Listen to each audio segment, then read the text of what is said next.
Hermanos, que el Señor les bendiga. Que el Señor les bendiga más. Reciban un cordial saludo de nuestra iglesia allá en Ciales, en Puerto Rico, y de nuestro padre y pastor. Le pido que estemos en pie para tener una palabra de oración. Gracias, Señor, por un día más de vida, Padre. Gracias por la oportunidad, Señor, que nos das de estar con esta hermosa iglesia, Padre, con este hermoso país, Señor. Yo te pido, Padre, que seas tú hablando a través de nosotros, Señor. Que seas tú tomando el control de este culto, Padre. Que seas tú hablando, Señor, a cada vida, a cada corazón, Señor. Que ellos se lleven esta palabra en su corazón y puedan meditar en ella, Señor. Yo te pido que si hay alguien que esté de camino, Padre, pueda llegar con bien, Señor. Gracias, Señor, por esta oportunidad. Te entregamos todo en el nombre de Jesús. Amén. Estemos en pie, busquemos en nuestras Biblias Lucas capítulo 15, versículo 11 al 32.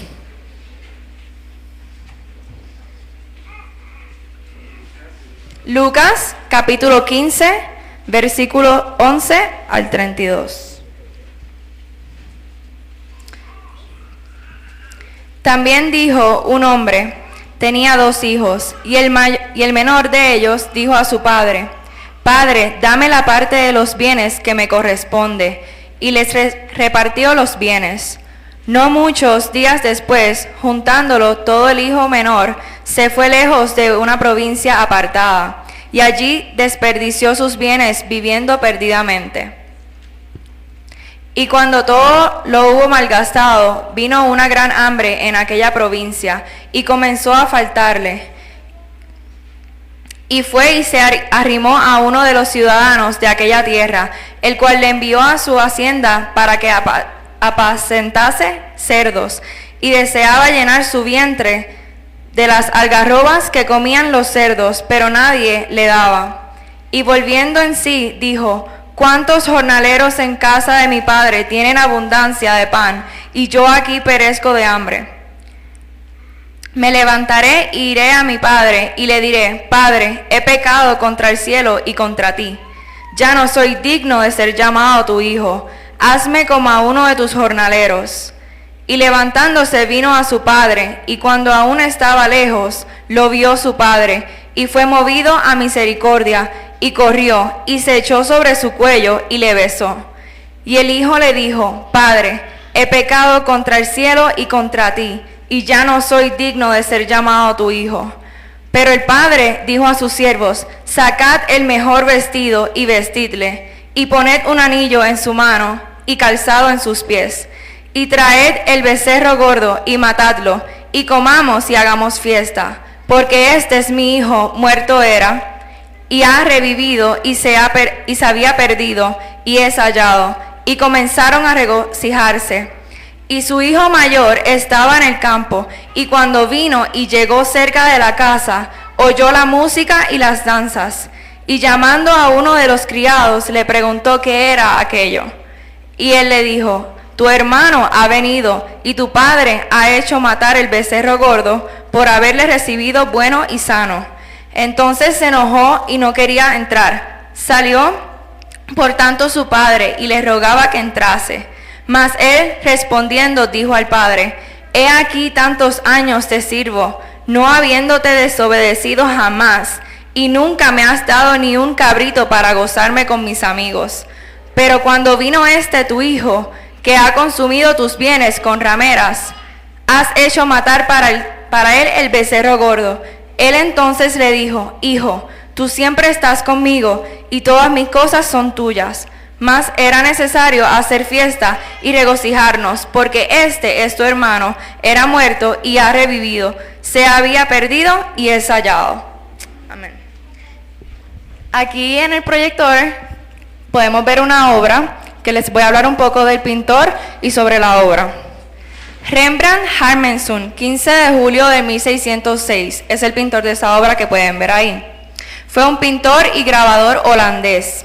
La historia del arte le considera uno de los mayores maestros barrocos de la pintura y el grabado, siendo con seguridad el artista más importante de la historia de Holanda. Así, en la representación de una escena bíblica, Rembrandt solía combinar su propio conocimiento del texto con su particular concepto de la composición clásica y algunas observaciones anecdóticas de la población judía de Ámsterdam. Esta pintura que vemos aquí se titula El retorno del hijo pródigo. Es una obra del pintor holandés. Está realizado en óleo sobre tela y fue pintado hacia el año 1662. Se exhibe actualmente en el Museo Hermitage de San Petersburgo, en Rusia. Yo quiero que lo observe bien y que mire cada detalle que tiene. El cuadro se inspira en la parábola del hijo pródigo, contenida en la Biblia. La parábola de evangelista Lucas, representada en este cuadro, también es recordada como parábola del Padre Misericordioso. La escena representa el momento cumbre del perdón del Padre frente al Hijo, arrepentido de su propia conducta. Rasgo de arrepentimiento es que comparece con el cabello rapado y se arrodilla ante el Padre. Viste andrajos con agujeros, como pueden ver ahí. El anciano lo acoge con un gesto amoroso y casi protector, expresando así sentimientos de misericordia y compasión. Coloca las manos amorosamente a la espalda del hijo. A la derecha, observa la escena de un personaje identificado como el hijo mayor. Viste de manera lujosa y con un yelmo dorado. Se ha señalado también que podría ser un personaje político. Al fondo se distinguen dos figuras no bien identificadas.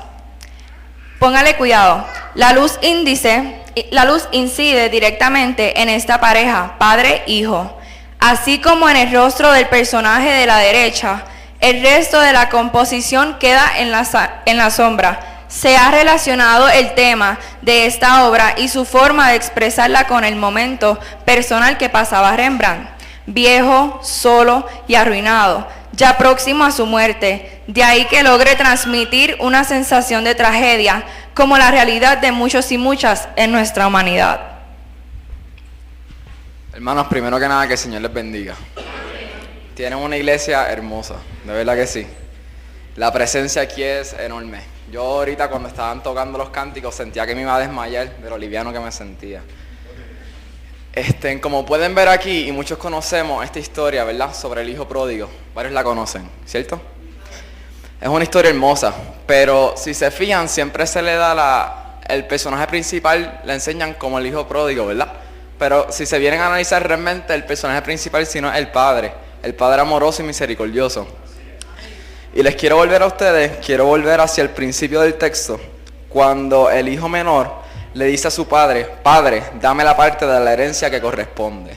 Aquí primeramente ya el hijo menor está rechazando a su padre. Le está diciendo, Padre, yo no puedo esperar a que tú te mueras para yo recibir lo tuyo. Dámelo ahora, lo necesito. Lo está rechazando, no como padre. ¿Qué pasa? Luego de esto, él viene y recoge todo el dinero que había recorrido y se larga a un país lejano. Y como dice país lejano, eso tiene un significado muy importante. Si lo leen de una vez, lo más seguro pues piensan que se fue, ¿verdad? Un país lejano como lo es. Pero eso va más allá, eso es más profundo. Cuando él se va a un país lejano, él se está alejando de su casa completa.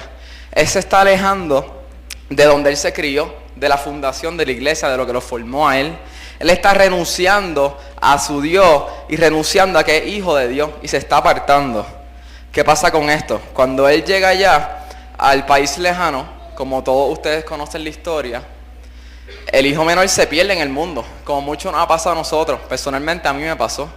Nos perdemos en el mundo. ¿Qué pasa? Cuando él ya se está yendo al país lejano, empieza a perder y se hace sordo a la voz del amor, a la voz de Dios que le dice, hijo mío, vuelve a casa.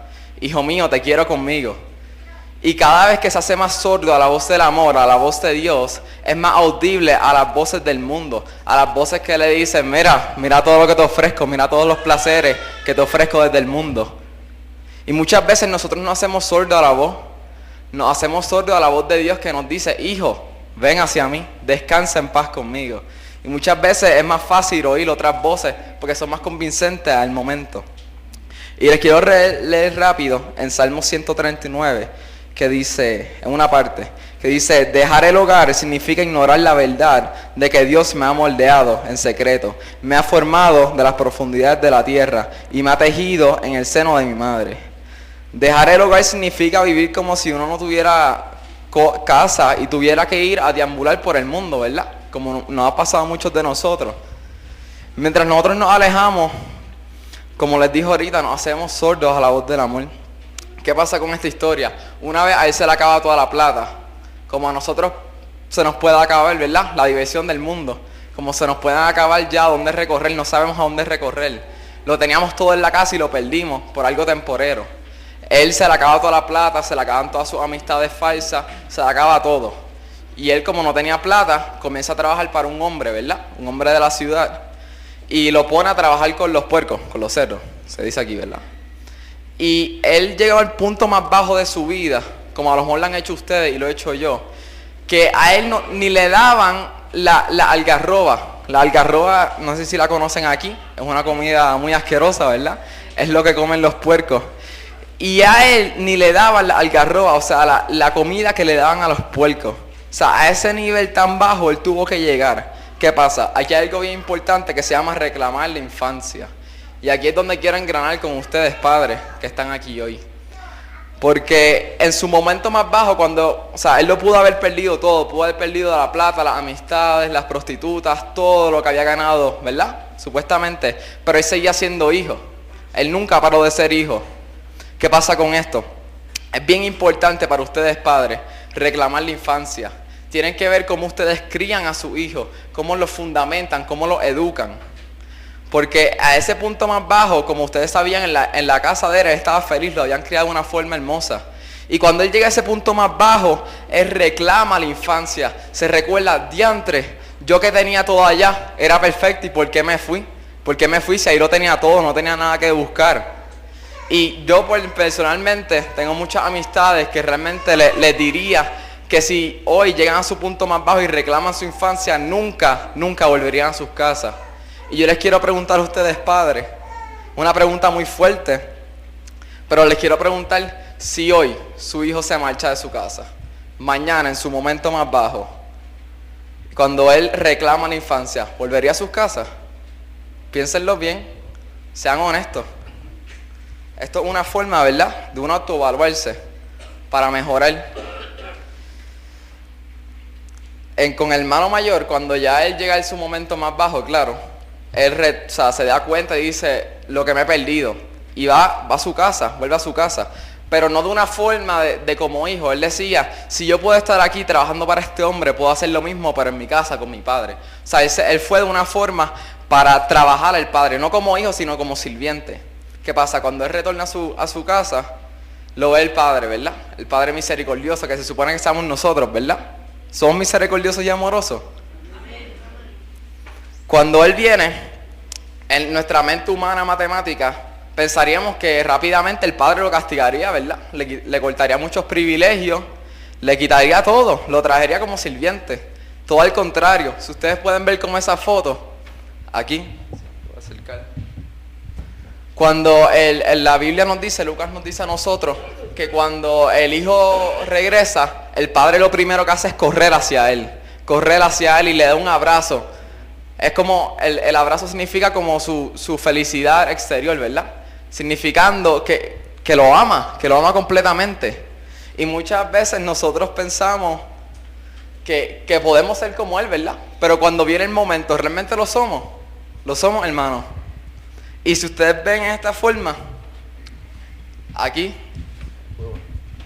la figura, ¿verdad?, del hijo pródigo, cuando ustedes se fijan en la cara, su rostro, su cabeza, es como la de un bebé. Su cara es como la de un feto. Porque cuando nosotros nos volvemos a la casa, nosotros nos hacemos nuevos, ¿verdad? Como somos con Cristo. Nosotros volvemos a renacer, renunciando a nuestra vida pasada. Y como pueden ver, el Padre, si se fijan, Rembrandt, el autor, usaba mucho la luz, ¿verdad? La luz. Si ustedes pueden ver aquí, ¿verdad? Si ustedes pueden ver, la luz que abunda sobre el Hijo y el Padre es una luz amplia, una luz grande, representando la misericordia. ¿Qué pasa? Si ustedes se fijan en las manos del Padre, son muy diferentes, ¿no? ¿No se habían fijado en eso? Una mano, que es la de la derecha, representa la mano fuerte del Padre, mientras la otra representa la mano suave, como la de una madre, ¿verdad? Así es Dios con nosotros. Y si se fijan, paralelamente la mano fuerte está con el zapato que todavía le queda, mientras la mano de la mujer está con el pie descalzo. ¿Y qué quiere significar eso?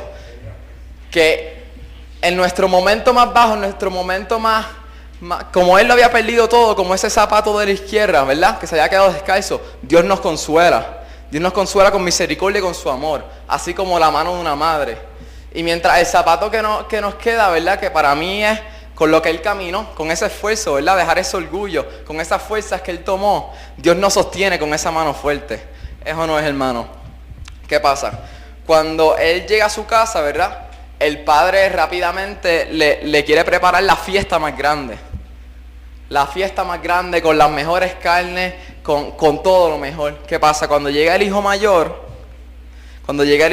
mira, dice aquí, me perdonen que lea. Al oír esto, el hermano mayor simplemente lo abraza y prepara una fiesta con el mejor ternero cebado. Al ocurrir todo esto, su hermano mayor llega del campo. Le pregunta a uno de los criados que cuál era el motivo de la fiesta, ¿verdad? Porque él estuvo extraño, ¿cuál era el motivo?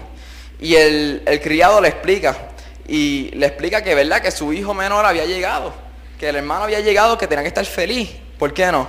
Al oír esto, el hermano mayor se enfada y fue a donde el padre a quejarse diciéndole: hace ya muchos años que te sirvo sin desobedecer jamás tus órdenes, y nunca me diste un cabrito para celebrar una fiesta con mis amigos. Pero llega ese hijo tuyo. Cuando él dice esa frase, ese hijo tuyo, está renunciando a que él es su hermano.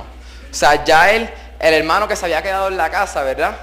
Que era el obediente, era el bueno, entra en un resentimiento, en una ira. Y ya no lo ve como un hermano. Le dice, ese hijo tuyo. O sea, lo rechaza completamente, como nos pasa a nosotros, ¿verdad? A veces, con nuestros hermanos en la misma iglesia. Los rechazamos por resentimiento e ira. Y le dice, pero llega ese hijo tuyo que se ha gastado tu patrimonio con prostitutas y le matas el ternero cebado, ¿verdad? Aquí podemos ver nosotros que nuestra matemática humana, el hijo mayor tenía la razón, ¿verdad? ¿Por qué no? Fue el hijo que se quedó en la casa, fue el hijo que le fue obediente, mientras el otro se llevó toda la plata del padre, lo gastó todo en todo lo que hizo con prostitutas, todo. Llega y el padre le tira una fiesta. Nuestra matemática humana la razón la tiene el hermano mayor. ¿Qué pasa con esto?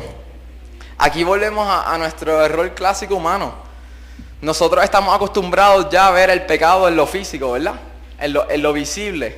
Pero se nos olvida que el resentimiento y la ira realmente existe. Como dice aquí. Yo cuando me leí el libro, ¿verdad? Esto sale de un libro. Nos habla cómo el hermano mayor siempre quiere cumplir las expectativas de su padre. Cómo el hermano quiere que se considere obediente y cumplidor del deber. Y cómo también experimenta desde una pequeña edad la envidia a la rebeldía de su hermano menor. Eso no es. No nos pasa a nosotros cristianos cuando estamos aquí en la iglesia, que nos atendemos a muchas cosas, ¿verdad? Y llega un momento que nos da una envidia, ¿verdad? De la rebeldía que tienen los otros.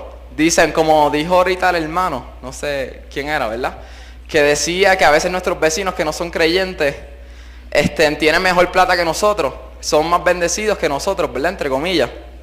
Y como esa ira a nosotros nos consume y eso se crea un extravio, el mismo extravio que se fue el hijo menor. Como esa ira por nosotros, de ese resentimiento que tenemos, nos extravia y nos saca de la presencia del Señor. Y dice aquí, pero también experimenta desde muy temprano cierta envidia hacia sus hermanos más pequeños, que están menos preocupados por agradar y parecen ser más libres para hacer sus cosas. En el fondo tenía envidia del hijo desobediente. Muchas veces la vida servicial y obediente de la que llevamos la vemos como una carga. ¿Nos pasa o no nos pasa? A mí me ha pasado. Lo vemos como una carga que se me ha puesto sobre los hombros y que nos sigue oprimiendo a pesar de haberlo aceptado hasta el punto de ser incapaz de desprendernos de ella. Muchas veces ya el venir a la iglesia es como una costumbre, ¿verdad? El servir a Dios, el alabarle a Dios se convierte ya en una costumbre, en una obligación. Y aquí nos dice, en esta queja eterna, obediencia y deber se ha convertido en una carga y el servicio en esclavitud. ¿Oyeron eso bien? La obediencia se ha convertido en una carga y el servicio en esclavitud. Este resentimiento interior revela nuestro extravío. Nos habíamos quedado en la casa, ¿verdad? No me había marchado. Nos habíamos quedado aquí en el hogar, en la casa de Dios. No nos habíamos marchado, pero no llevamos una vida libre en casa de nuestro Padre. Éramos nosotros el hijo que estaba en la casa, pero estaba perdido. ¿Me siguen? Y como decía aquí, estaba leyendo, nuestra ira y envidia eran pruebas de nuestra esclavitud. Y es el extravío que se caracteriza por el juicio y la condena, la ira y el resentimiento, la amargura y los celos. A menudo pensamos en el extravío como actos que se ven y que no son espectaculares, ¿verdad? Como les decía ahorita. El hijo menor pecó de forma visible, como le estaba comentando ahorita. Su perdición es obvia. Malgastó su dinero, su tiempo, sus amigos, su propio cuerpo. Hizo lo que quería. Lo que hizo estuvo mal. Lo supo su familia, lo supo sus amigos y él mismo. Se rebeló contra toda moralidad y se dejó llevar por la lujuria y la codicia. Como muchas veces nos ha pasado a nosotros, ¿verdad? Es normal. Luego de todo esto, el hijo reflexiona y volvió y pidió perdón. Estamos ante el clásico error humano que se soluciona de forma clara. Estamos ya todos acostumbrados a verlo de frente, ¿verdad? Sin embargo, el extravío del hijo mayor es mucho más difícil de identificar. Al fin y al cabo lo hacía todo bien. Era obediente, servicial, cumplidor de la ley y muy trabajador. Muchos lo veían como el hijo ejemplar. Aparentemente el hijo mayor no tenía fallo. Pero cuando vio la alegría de su padre por la vuelta de su hermano menor, un poder oscuro salió a la luz. ¿Nos pasa a nosotros? Sale a la luz la persona resentida, orgullosa, severa y egoísta que estaba escondida. Hay mucho resentimiento entre los justos y los rectos. Hay mucho juicio, condena y prejuicio entre los santos. Hay mucha ira entre la gente que está tan preocupada por evitar el pecado. Tenemos que escoger si vivir en la eterna queja o si vivir agradecido. Como dice el hermano mayor, si se fijan, volvemos aquí a la foto. Si se fijan, como les mencionó ahorita, la luz entre el Padre y el Hijo es abundante, es clara. Sus brazos del Padre están en una forma abierta, mientras el Hijo mayor tiene una luz fría, recta, y sus manos están cruzadas, señalando que él estaba en la ira, él no lo aceptaba. Y así podemos ver cómo nosotros a veces nos pasa que preferimos escoger la queja ante el agradecimiento. Muchas veces nos quejamos por cosas bobas, ¿verdad? Mira, que no sería cada uno feliz si su hermano menor vuelve del mundo hacia Dios. ¿No serían felices ustedes? Entonces, ¿por qué nos quejamos, verdad? Porque el Padre tiene una mejor fiesta, porque había salido de los muertos a los vivos. ¿Por qué entonces nos quejamos en vez de agradecernos, verdad? El hijo menor y su lujuria, y el mayor es su resentimiento. El hijo mayor estaba en la casa, pero estaba perdido. Vemos cómo no hay preferencia en ninguno de ambos de los hijos. Ni el hijo mayor ni el hijo menor el padre tenía una preferencia con ellos.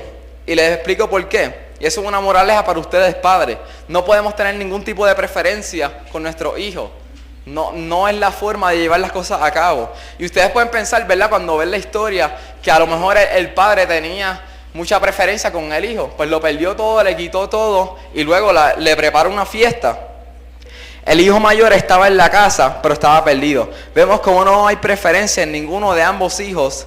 Al hijo mayor le dijo su padre: hijo, tú siempre estás conmigo y todo lo mío es tuyo. ¿Hay preferencia o no hay preferencia? Porque por lo que yo veo no hay ningún tipo de preferencia. Él está honrando su obediencia y le dice: hijo, todo lo mío es tuyo, yo lo comparto contigo. Aquí podemos ver, este es el momento que nosotros vemos la inmensidad del amor del Padre.